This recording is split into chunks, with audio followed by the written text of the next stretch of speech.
আসসালামু আলাইকুম, welcome back to my channel moon daily লাইফে আপনাদের সবাইকে স্বাগতম। আশা করি ভালো আছেন। আমরা আল্লাহর রহমতে ভালো আছি। এই যে সকাল সকাল উঠে আলু সিদ্ধ শুরু করলাম, তারপর লুচি বানিয়ে নিলাম। তারপর দেখুন নাস্তাটা রেডি করে তারপর নাস্তা খেয়ে একটু ছাদে চলে গেলাম। দেখুন আমার ড্রাগন গাছের প্রথম ফুল আসছে। এই যে এই গাছটা তো আপনারা সবাই চেনেন, সজনে গাছ। এই গাছটা যে আমাদের কত উপকারী একটা গাছ।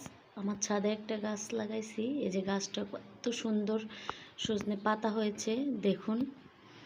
আজকে আমি সজনে পাতাগুলো ছিঁড়ে নিলাম।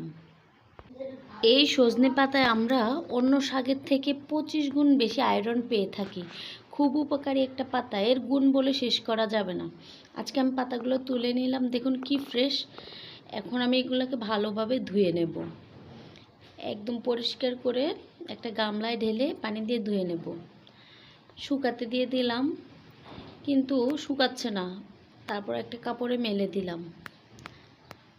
তারপর ভালো করে এগুলো শুকানো হলে এগুলোকে এভাবে ছিঁড়ে ছিঁড়ে নেব। একটু পাতা আমি তুলে রাখলাম ভর্তা বানানোর জন্য, আর বাকি পাতাগুলো আমি রোদে শুকিয়ে মোরিঙ্গে পাউডার বা সজনের গুঁড়া বানিয়ে নেব। সজনে গুঁড়া সকালে খালি পেটে খেলে আমাদের পেটের জন্য অনেক ভালো। আমাদের উচ্চ রক্তচাপ, ক্যান্সার, ডায়াবেটিস বিভিন্ন রোগ থেকে আমরা রক্ষা পেতে পারি। এখন আমি ভর্তার জন্য পাতাগুলোকে একটু হালকা টেলে নেব। একদম কালারটা হালকা একটু হলে আমরা এখন এটাকে একটু হালকা নাড়াচাড়া দিয়ে, এখন আলু 3টা আমার আগের থেকে সিদ্ধ করা ছিল, ওটা আমি ম্যাশ করে নেব। ম্যাশ করে নিয়ে তেলে রাখা পাতাগুলো দিয়ে দেব। ওতে আমি একটু পেঁয়াজ কুচি আর শুকনো মরিচ কুচি দিয়ে দেব।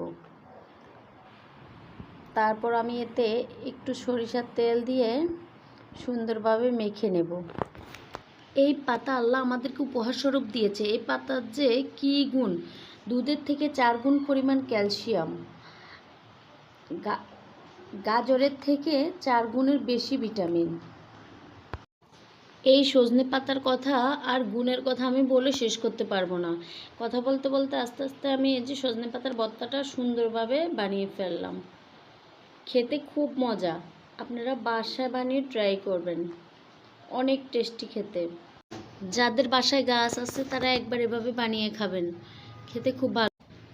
বাকি সজনে পাতা যেগুলো আমি রোদে শুকাতে দিলাম, ওগুলো শুকিয়ে মচমচা হয়ে গেছে। এখন আমি এগুলো ব্লেন্ডার জারে গুঁড়ো করে নেব।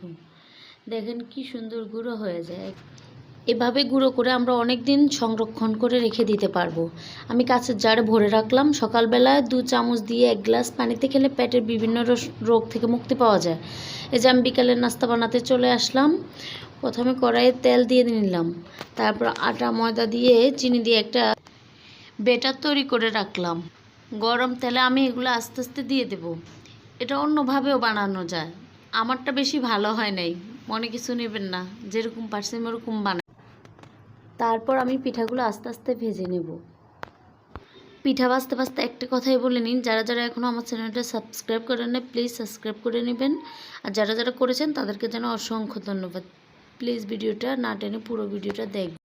আমার ভিডিও যদি কোনো অংশ আপনাদের ভালো লেগে যায় প্লিজ লাইক কমেন্ট শেয়ার করে দেবেন। আজকের মতো এখানেই শেষ করতেছি। আল্লাহ হাফেজ, সবাই ভালো থাকবেন।